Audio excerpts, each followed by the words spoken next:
Muito bem, vamos começar este vídeo falando de Magazine Luiza, que tem prejuízo ajustado superior no segundo trimestre, mas com evolução em vendas e margem bruta. A queda de juros anima os investidores de Magalu. A companhia apresentou uma alta de 6% das vendas e uma evolução de 0,2 ponto percentual da margem bruta. Ela viu sua última linha do balanço apresentar um prejuízo líquido ajustado de 198,8 milhões, quase 200 milhões de reais no segundo TRI. Isso foi um avanço de 77% frente às perdas líquidas de um ano antes, que somaram 112 milhões de reais. Com efeitos não recorrentes, o resultado contábil reportado apontou um prejuízo de 301,7 milhões, alta de 123% em 12 meses, influenciado pela reintrodução do DIFAL, que é a diferença de alíquota de ICMS nas vendas interestaduais e o aumento de despesas financeiras no período.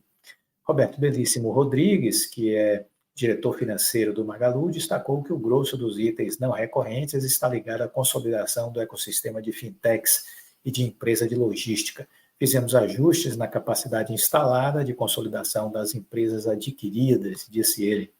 Conforme o CFO, não há previsto gastos de natureza semelhante daqui para frente.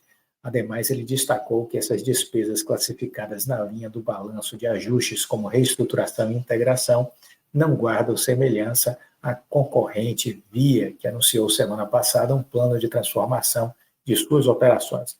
Além disso, o problema dos juros altos foi apontado também pela empresa como consequência do resultado líquido negativo do segundo TRI, mas isso não impediu o aumento de vendas. Tivemos mais um trimestre com alta de vendas e um mercado que ainda reflete os juros elevados, disse ele.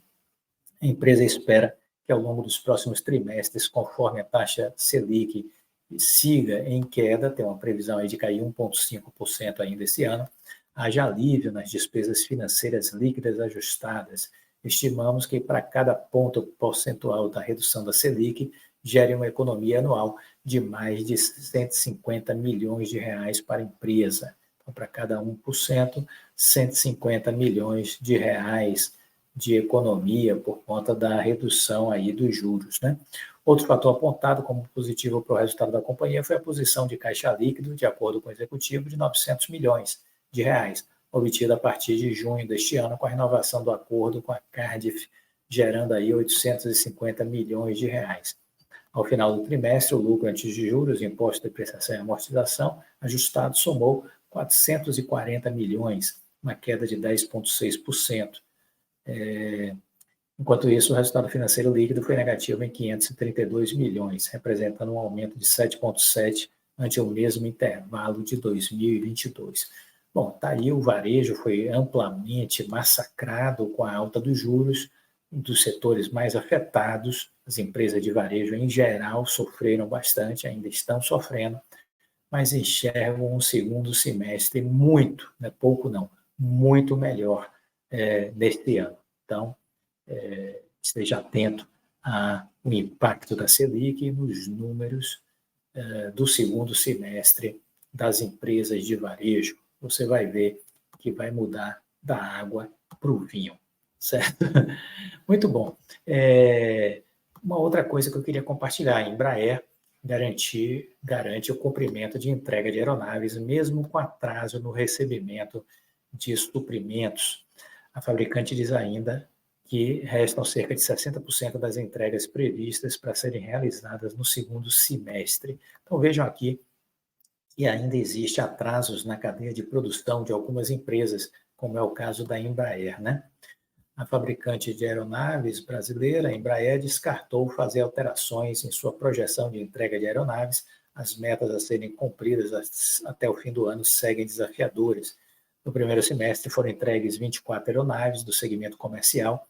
A previsão para fechar 2023 está entre 65 e 70 aeronaves. Já na aviação executiva, nos 6 primeiros meses do ano foram entregues 38 aeronaves, com projeção apontando entre 120 e 130 unidades a serem entregues. Há um atraso nas entregas, está acontecendo isso com alguns fornecedores pelo crescimento de produção do ano passado para esse, disse Francisco Gomes, CEO da Embraer.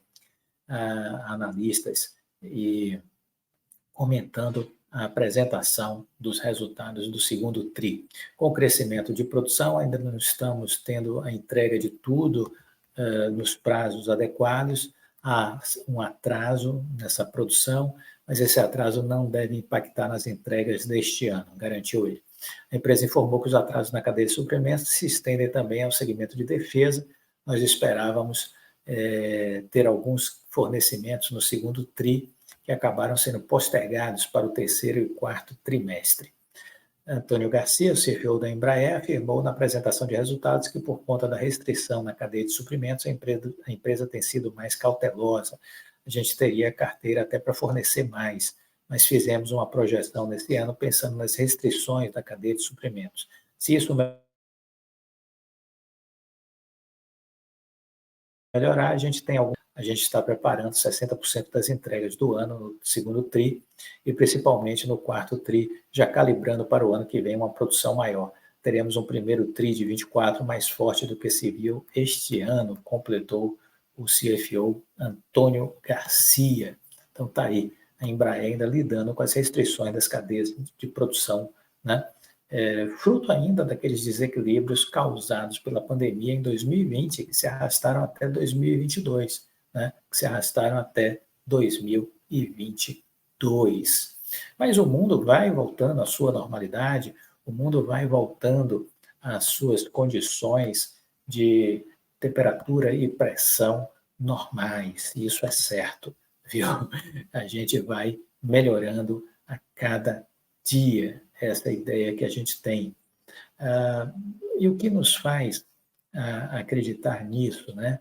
É que os números, os indicadores vão mostrando nessa direção, né? Os números, os indicadores vão mostrando nessa direção. Então, a gente tem que acreditar de que isso, sim, é possível, de que isso está acontecendo, né? A gente está caminhando nessa direção de uma reorganização das economias e que as coisas estão entrando nos eixos. Por exemplo, se a gente olhar o setor de saneamento, as gigantes de saneamento captaram mais de 10 bilhões de reais para bancar investimentos. As gigantes captaram mais de 10 bilhões de reais para bancar investimentos. E aí a gente está falando das duas das maiores empresas de saneamento do país, a IGEA e a Iguá, que captaram mais de 10 bi no mercado para pagar concessões que venceram e bancar investimentos nos projetos. Com títulos de dívida, debêntures com prazos que chegam perto de 30 anos, prazo raro de captação no Brasil, as empresas ainda negociam novos empréstimos. A Iguá captou 3,8 bilhões com a emissão de debêntures e prazo que chega a 29 anos. Em 2021, arrematou por 7,3 bi um dos blocos à venda no leilão de concessão da Companhia Estadual de Águas e Esgoto do Rio de Janeiro, a SEDAI. Nesse momento, está em conversas avançadas com o BNDES em torno de uma linha de crédito para o financiamento de despesas de capital. A empresa tem uma necessidade de CAPEX de 2 bilhões de reais relacionados à concessão de um dos blocos da SEDAI. Parte dele virá da própria companhia.